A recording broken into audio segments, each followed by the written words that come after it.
Howdy, folks. Doug McBurney here. The Bob Enyart Live Telethon is on again. Keeping Bob Enyart Live on the radio is a labor of love that demands our attention every now and then, and he needs your help to stay on the radio for another year. Go to the kgov.com website, click on the store, look at the subscriptions, take a look at all the wonderful products. Sign up for a subscription to Bob's Bible Study, the sermons from Denver Bible Church, or the Best of Bob, and get a free Bob Enyart topical video as our gift to you.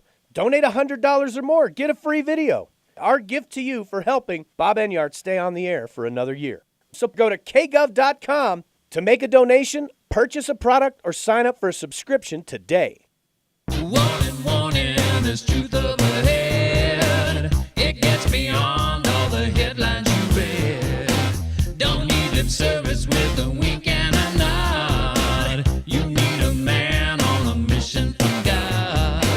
Well, not to worry, here's Bob Enyart Live. Noah's at it again, that guy. Hey, greetings to the brightest audience in the country. Welcome to Bob Enyart Live. I'm the pastor of Denver Bible Church. There are dog problems on the airlines. Airlines having problems with dogs. NOAA, the National Oceanic and Atmospheric Administration, is at it again. They've been tampering with the temperature so that they could support their claim of catastrophic global warming. And this time they're just off the charts with how much they change the raw temperature data. We'll talk about that. Also, so sad, teen suicide is soaring in the U.S. Children and teenagers, they are killing themselves at a rate that's up 70% over the last 10 years. Just devastating. And I'm so encouraged that law enforcement identified the Austin, Texas bomber and that no one else was hurt when they were about to apprehend him, and then he blew himself up. I'm not going to repeat our list of ways that Christians should respond to a crime epidemic, but they're on our website at kgov.com/crime. By the way, our annual winter telethon is still on to the end of the month. We desperately need your help if you could possibly help.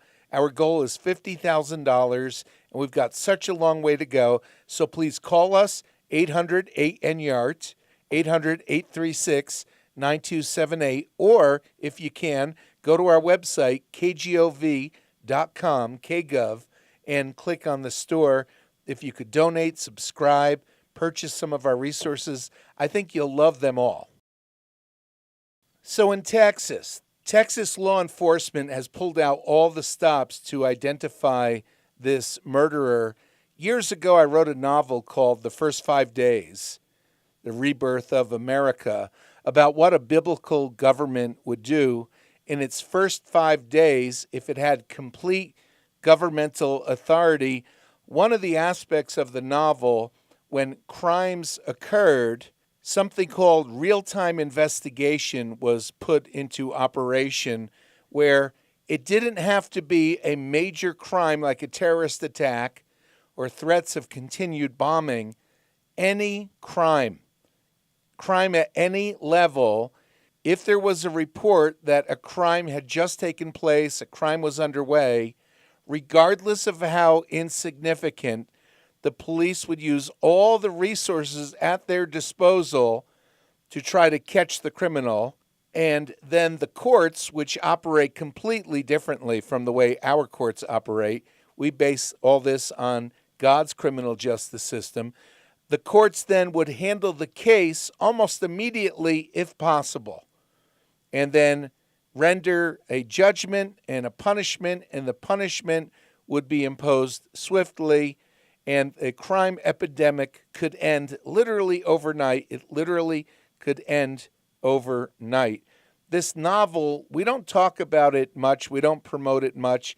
It's available on our store, kgov.com. You click on the store at the top of the website. I recall I was being interviewed on a New York City radio station, and an angry liberal called in, slamming me, didn't like kgov.com, didn't like shadowgov.com, yet she had just read the first 5 days, and she said, well, it's well written, but it's terrible. And so I appreciated that compliment. Those who have read it describe it as, well, you'll have to talk to them. Just wonderful comments from the folks who have read the first 5 days. So thank you guys for all that encouragement. So this murderer in Texas, this Austin bomber, if you think about his motivations, we'll find out already a little bit is known about his past. Sadly, the media is ecstatic if they could find some kind of a conservative statement from the guy back when he was 15 or 16 years old. So not much is known about him yet, but whatever we find out about him, our list of the ways that Christians should respond to a crime epidemic is so significant. It's well thought out over a period of almost 30 years. It's a concise list. Here are all the things that we should do. Here are the things that we should advocate. Here are the public policy positions that we should attempt to have our government enact. One of the items is a recognition of the obsession with personal vengeance in our culture. And it fills the vengeance vacuum because so many Christians have undermined God's purpose for government to exact vengeance. And so there is no swift death penalty. There's no painful death penalty in America. And partly as a result of that, there is an explosion of personal vengeance. It's ubiquitous in films, television, video games, novels, and from Mean Girls in high school to road rage to the rottenness of people online to all-out murderous violence, school shootings, personal revenge could be its own genre. So we should recognize that and guard ourselves from it and help other people not succumb to the constant emphasis on personal vengeance, because for some people, then they act out in these kinds of ways. Now, terrorism, if this were terrorism, terrorism is crime committed by individuals or private groups in order to affect public policy. So this could have been terrorism. Normally, the terrorist lets people know what the motivation is and what the goal of the crime is.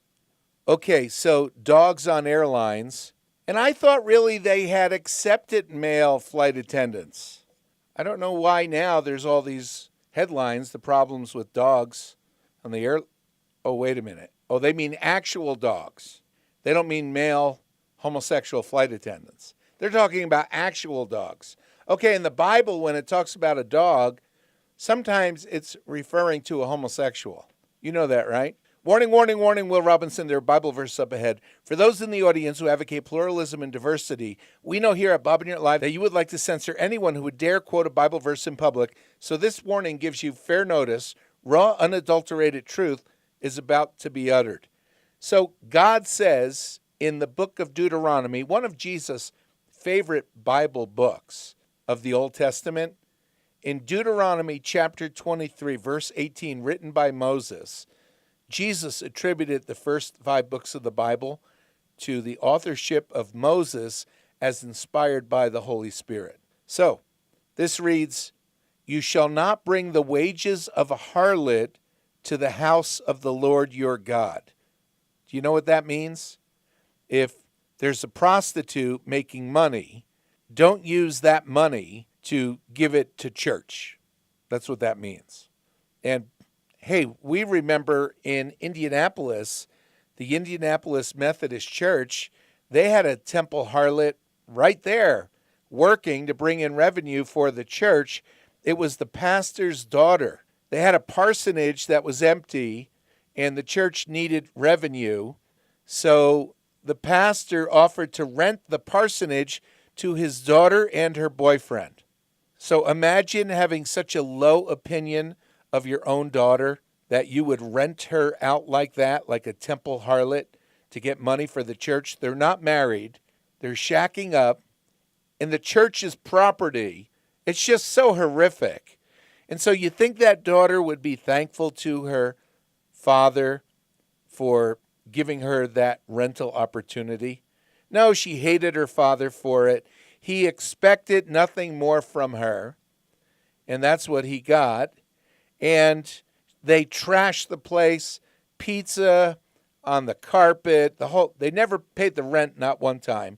Stayed there a few months and left it locked and exited through a window. I mean, just when you treat people like animals, often they act like animals. Often. So this verse in Deuteronomy 23, you shall not bring the wages of a harlot or the price of a dog to the house of the Lord your God. That price of a dog, that's referring to a homosexual prostitute. So, the price of a dog. Oh, but wait a minute. That has nothing to do with the airlines. They have hired an inordinate number of male flight attendants, but that has nothing to do with these headlines, these problems that the airlines are having with dogs. United, they suspended their pet cargo after they've had so many deaths of animals. They forced one dog owner to put the dog in the overhead compartment. Do you remember that? Just a week ago, that dog died. Delta has just sent one dog to multiple wrong cities. I said that last time I checked in to go to Philadelphia, not too many weeks ago. I asked, can I go to Philadelphia and you send my luggage to New York? And the clerk's like, no, we can't do that. And I said, why not? You did that last week. Like, why can't you? Anyway, and speaking of dogs, I'd like to share something with you that happened before I started on the radio here in the Denver area. This was July 4th, and it might have been the year 1989 or 1990. We were at my pastor's home for a church picnic. He had a big trampoline in his backyard, and it was dug into a hole, so the trampoline was level with the lawn. Just fabulous. And there had to be about 80 of us there or so. And there were other barbecues on his block. And there were tons of kids. And the kids all seemed to have found themselves.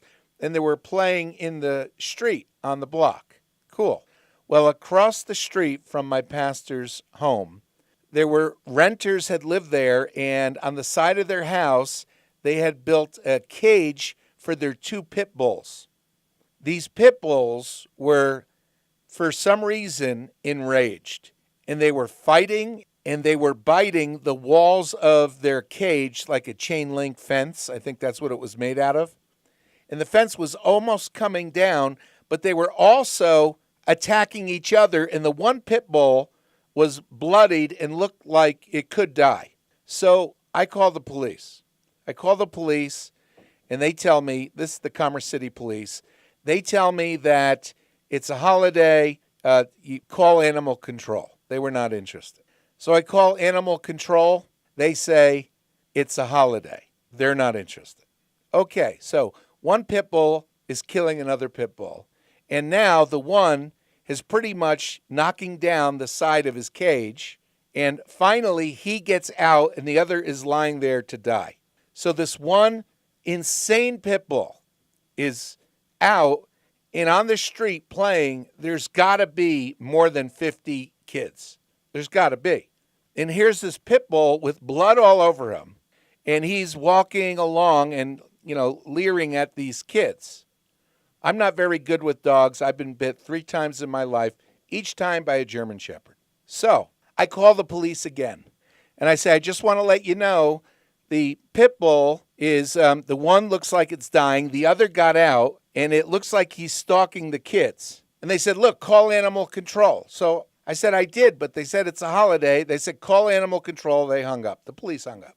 So, okay, the police hung up. So now the landlord, the owner of the home, shows up. He got a call. His renters are not there. And he rushes there, flies down the street in his vehicle, jumps out with a gun. He's worried that the dog is going to attack one of the kids and maybe he'll get sued. So I'm thinking, what do? The police don't care. Animal control doesn't care.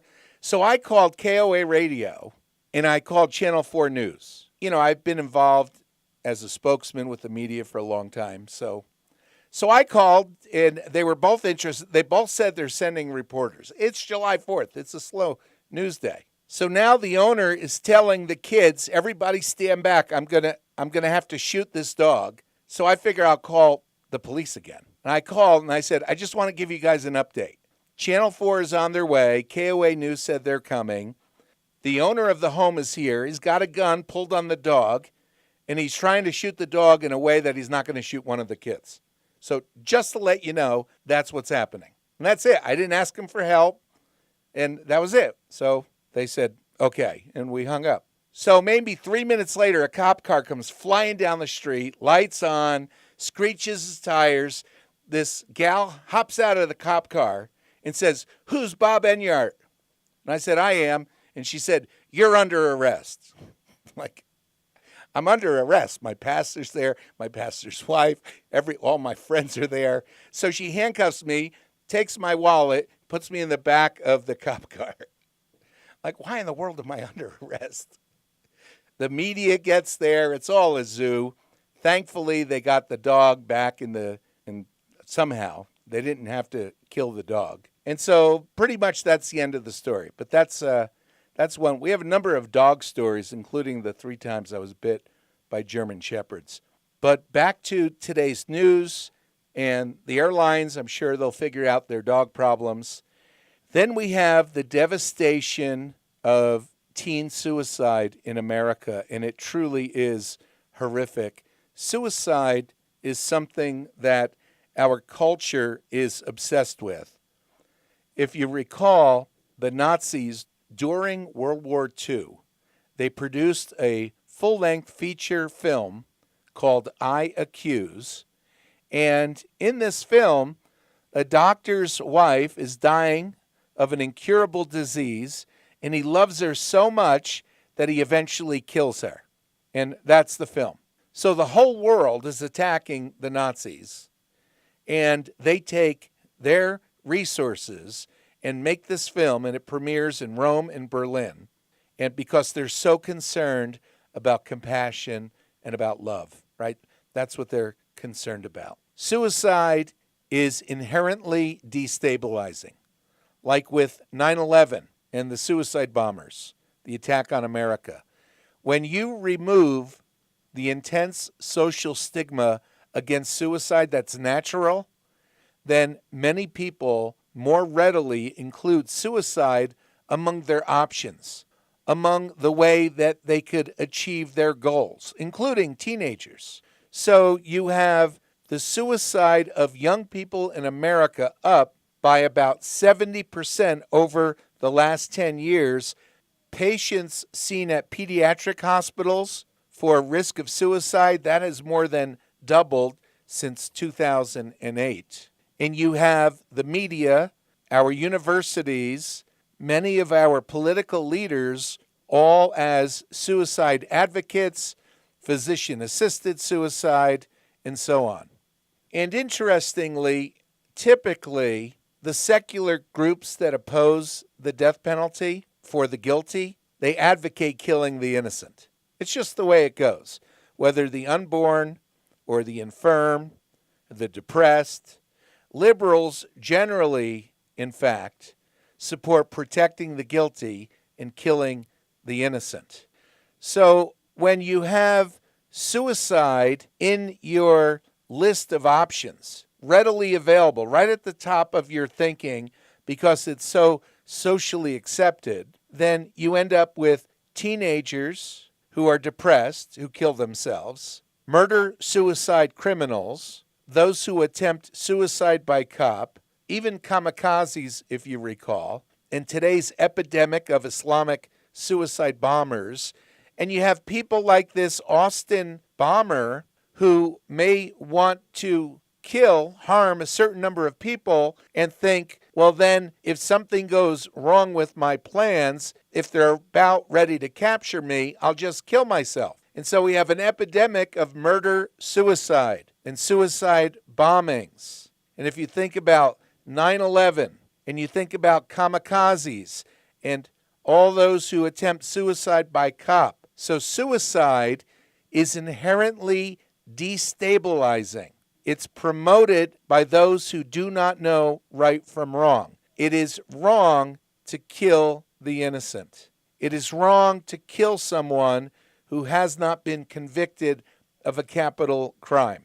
And speaking of those who are infirm, those who are ill, of course, it's not wrong to die. Of course not. But it is wrong to kill someone.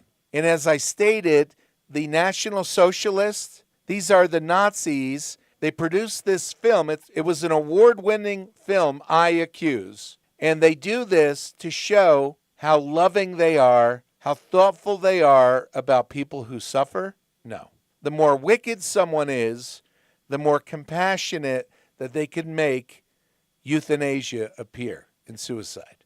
So every person who advocates the normalization of suicide bears in the responsibility of the harm that comes from suicide. So then Noah's acting up again, and no, it's not the guy who built the ark and survived the global flood with his family. This is the National Oceanic and Atmospheric Administration, part of the U.S. federal government. They have been tampering with the temperature records for many years now, since the whole global warming hype. What they do systematically is they take the temperatures from the early decades of the 1900s and they lower those temperatures. And they take the temperatures since 2000 or so and they increase those temperatures. And so then when researchers, when they look at the temperature data, and NOAA, the U.S. government, has more temperature data than any other source in the world, I believe, at least for a landmass the size of our country, also for the oceans and so on. When researchers look at the data, they say, look at the increase, look at the increase. But the data has been fudged by NOAA systematically. Now, is there ever a valid reason to change the data from a thermometer? Is there ever a valid reason? Well, yes, there is. If, for example, your weather collection center was in a rural area, but then the neighboring city has grown up, and so now that weather collection center, it's still in the same place, but it now is part of an urban city. And cities are like heat islands. They absorb the energy of the sun during the day into their roads and their brick buildings and the sidewalks. They absorb that energy during the day and they give it off, they radiate it at night.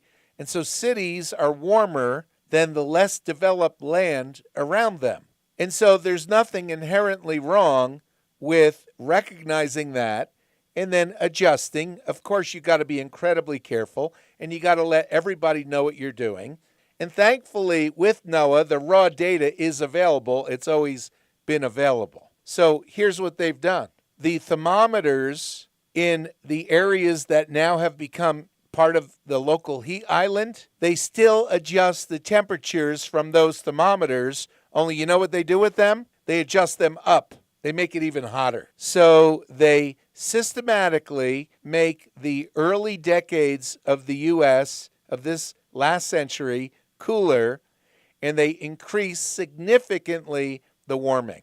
So I'm at a report just out at realclimatescience.com. The headline, NOAA data tampering approaching 2.5 degrees. And they have a chart of this, and it's just stunning. You see the measured temperatures since the 1890s. So this chart, it has, here's what was measured, and here's how it's been adjusted. And I'm turning my computer screen around so that my board operator can see the difference. The red is the adjusted. See the global warming through the 1900s? And the blue is the actual temperature data. So the actual temperature data shows fluctuation, shows the temperature was a lot higher back in the 1920s and 30s and 40s and 50s and 60s, a lot higher than how it's been adjusted. And now they've attempted to fabricate their own hockey stick graph, and now it's been almost nothing but a steady increase since 1980. Little dips, but a steady increase, whereas in reality, it's lower than it was back in the 30s. And it's about where it was, a little lower from where it was at in the mid-40s. And it's significantly lower than where it was in the late 90s. So let me read some of this to you from realclimatescience.com. And on our website, we have this powerful tour de force refuting the global warming hype, the climate change hype. It's at kgov.com/warming.